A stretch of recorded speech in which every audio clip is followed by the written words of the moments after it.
Hi, Abraham. It's great to be with you. I'm not surprised to be in the hot seat. And this is what I want to talk about, is because I love the way that I haven't necessarily heard of the step 5 or embraced it or fully integrated it.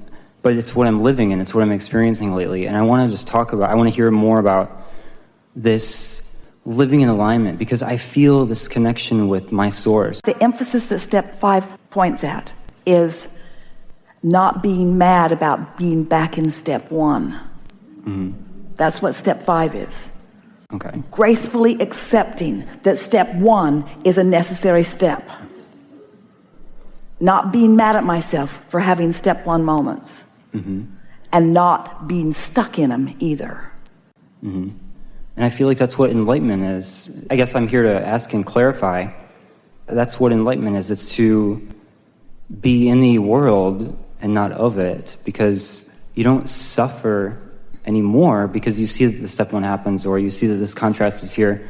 But you can... And you don't suffer because you're no longer judging or blaming or pushing against. Yeah. You're just accepting it as variety from which you can choose. So this is possible. This is truly possible, to turn the suffering almost completely, it's gone. Well, when you think about it, if you think about source in the way that most of you want to, sometimes people in the very early stages, when they're just contemplating step 1, 2, 3, sometimes they want this time-space reality to be absent of contrast. Why isn't there only good stuff for us, Abraham? If we are pure positive energy when we come, as you say we are, then why would we have to endure contrast? And we say, isn't it interesting that which you want to call source knows the value of the contrast, and that you all knew it too, enough to be willing to come to participate in it. So you must have been in step 5 when you made the decision to come. What do you think? I think so. You weren't worried about it. Yeah. When you got here, you started to get worried about it. Mm-hmm. And then you've been here, and you've stopped being worried about it. And so, don't worry about it. Don't worry about it. And so I think one of my recent realizations, and I just like more clarity, is that when I feel good, it's like I am God, becoming God here, becoming source. Jerry always wanted to put on the spine of the books, self-help from total self. Uh-huh. Because that's what you're talking about. And when you are tuned into that, you are that. You know that. That's what that sureness is, and that enveloping sense of well-being. Yes. Yeah, I was walking on the path the other day, and I was beating up on myself for not being productive. Sometimes happens. And then that's why we said, do only 20% of what you've been doing. Yeah. Do only 20% of what you've been doing. Employers hate this part of the seminar. Yeah. Do only 20% of what you've been doing. Mm-hmm. And use the other for tending to alignment. Mm-hmm. And so I guess when I stopped, and I was in nature, and it was beautiful, so I just kind of accepted this moment for what it was completely, and looked at all these positive aspects, and I felt like I stopped, and I started walking back, and I had this just like sources like there, and it was like everything is okay, and it was so perfect because source wasn't worried about anything, and they're just like, I became well-being itself. It was. What were your words to yourself? You were beating up on yourself for not being productive? In a way, yeah. What could be more productive than alignment? That's really the point you were making to yourself right then. And that's really the point that you made and acknowledged and aligned with. What could be more productive? Alignment trumps everything. Mm-hmm. One who is in alignment with that broader perspective is more powerful than millions who are not. That's where all of your leverage is. Everything else is just going through motions. Mm-hmm. But that's where all of your leverage is. That's where the divine ideas are received by you. They're always being revealed to you, but you're not always in the receptive mode. So when you take the time to let yourself have a walk in freedom, when you give yourself an opportunity to bask in the beauty of nature, when you get outside and breathe the air that for longer than time has even explained to you, Source has been focusing into the perfection that you now get to taste in your mouth. The perfection of every moment in time is known by the Source within you. And when you allow yourself to take a peek at that, that is the most productive thing that you could ever do. because now you're tapping into that energy. Now you're in the receptive mode, and now it's known not just by your source energy, but it's now known by you what steps will be most satisfying, which is to say which steps are most productive. Let's put those words together. The most productive is always what feels the best. Always, always, always, always, always. What feels the best is the best. And sometimes you say, well, I took some steps and it didn't turn out that well. And we say, well, because you didn't keep feeling the best about it. You second guessed yourself, or you scolded yourself, or as you started to do on that trail, for just a moment, you felt like you were not being productive. And then you got hold of yourself and you gave yourself permission to like it anyway. Yeah. I want to know more about receiving thoughts from broader perspective, because I have these ideas, I guess, and I don't know necessarily, like, you have a spiritual guides. I've researched a lot of alien stuff, and so like that consciousness, and then there's all these other consciousnesses, and then there's source, and I feel like my path began with source and praying to God and to feeling God. And now all of this is like, I don't know if there's boundaries. And then, there's this feeling and there don't need to be any. I guess there don't. There don't need to be any, because on the path of least resistance, we talked about this at the beginning of the day. This path of least resistance, and the reason that we direct the energy so that Esther chooses those words instead of path of most allowance, she chooses the words path of least resistance, because we want it to be all right with you that you, and only you, have thrown some resistance on your trail. We want that to be all right with you. And we want it to be all right with you that you've thrown resistance on your trail, and that the source within you knows where it all is and is guiding you around it, over and under it and through it and around it. And so it's all right that it's there, because it's known and understood from broader perspective. It's like looking for something that's lost and then getting an idea to look for something else that isn't lost. And when you find the thing that isn't lost, you find the thing that was lost too, because they were in the same place. But if you were looking for the thing that was lost, you wouldn't have been able to find it, because your belief that it was lost was keeping you from the impulse that would lead you to it.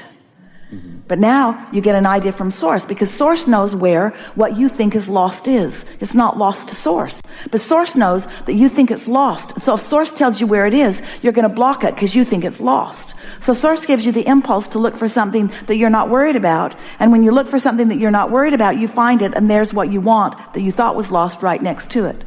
We're going to keep saying that to you until you really hear it. In other words, you get that? And so that's what that path of least resistance is. The path of least resistance means source knows who you are and loves you. Source knows where you are and thinks it's great.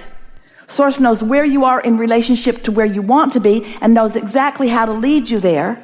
So the path of least resistance is you just chilling out and following the impulses, not judging them, not second guessing them, not even really talking that much to others about them who aren't going to get it. Yeah. Just follow your impulse for the pleasure that is ready for you. Yeah. And so maybe I'm looking for a definition of source, or narrowing it down too much. Like, I know there's all these non-physical guides helping us in every moment. Before we can have a conversation that you can feel an answer to that question, how to define source, we have to have a conversation about the resistance on the trail, because source is everywhere on the trail. Sometimes source is going to be represented by just a friendly meeting of eyes on a street. Sometimes a bird is going to come and land right on your windowsill and is going to represent source. Sometimes a thought is going to waft across your mind, and when it does, a corresponding emotion of elation is going to come with it. Those are all source experiences. Sometimes you're going to watch a movie and the only thing you're going to take away from it is something that source knew you wanted to know. There's no way of defining source, because source is omnipresent. The way we want to define source, we don't want to tell you where or who. We want to define source in emotional terms, because source is always presenting to you. When you are allowing source, you could feel any of these emotions. Any of these emotions. Relief. Source is always an improved emotion. So source is, it's the movement. It's not an actual So emotion. if you are feeling resentful, source is the feeling of frustration. Because it's a path of least resistance. Oh, you thought source was always up here. Source is right there where you are, leading you along your path of least resistance. So source is just contrast. Source is improvement in the way you feel. Source is calling you home to who you really are, to who you have caused yourself to become. Ooh, this is a really good conversation. Source is, it's the movement. Source is the creation of the movement from where I am to my desire. Yeah, your recognition of source is your improvement in the way you feel. So it's always bringing a little relief. And of course, at first, it's a little relief, but once it gets rolling, then it's ecstasy, then it's passion, then it's enthusiasm, then it's friskiness. It's always an improvement. So source is always present with you, even in what you think are your darkest moments. Because source never doesn't care. Source never focuses away from you. Always there. You've just got to be aware that it is, and then take the best clue that you're capable of taking from where you stand, and feel as good about picking up that clue as source is about being there for you to receive it. That was a good conversation. We have enjoyed this interaction more than these words can convey. And fortunately, we do not have to rely only on words, but vibration and emotion. It is exhilarating to us to know you. We want to reflect back to you the perfection of that which you are. And we like it when you tap into our feeling of eagerness and ecstasy about how you're doing and about what you are accomplishing. You are productive whether you acknowledge that you are or not. And you are of enormous value whether you know it or not. You are adding to all that is in ways that would take longer than you have left in this physical body to even explain to you. As we've been together in these hours, the thing that we have liked most about it is the movement in your vibration. The clarity that has been coming in bits and snatches. In other words, sometimes it feels like a stronger run to you than others. But the result of this conversation is that you are in a different vibrational place than you have ever been before. And we tell you because we know you, and because we can feel you, and because we are vibrationally oriented and we can know the vibration of that which you are, that you are on the brink of logical, obvious improvement in your life experience. And so it's good for you to hear these words and to get yourself into a little place of expectation about it. Things are always working out for you, but then again, things have always been working out for you.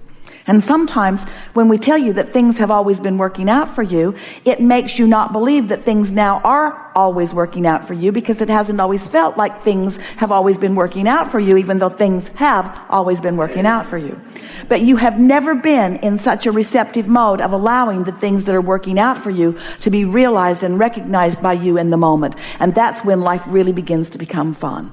When you've deliberately launched rockets and you've deliberately moved your emotional state, you've deliberately chosen thoughts because they feel better. You've got your hands in your own clay. You are aware of wanting to feel good, and you are aware that you can feel better, and you are deliberately working at feeling better.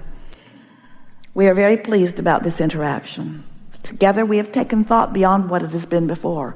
And now we are eager for your full-blown manifestations of the things that you want. The Vortex is a wonderful thing, and it will always be there for you. But it's time for you to cash in your chips and experience some of the manifestations of what's been ripe for you for a while. And as a result of this conversation, there is a readiness that is new, and we are going to enjoy your discovery of your creative ability. There is great love here for you, and as always, we remain in your vortex.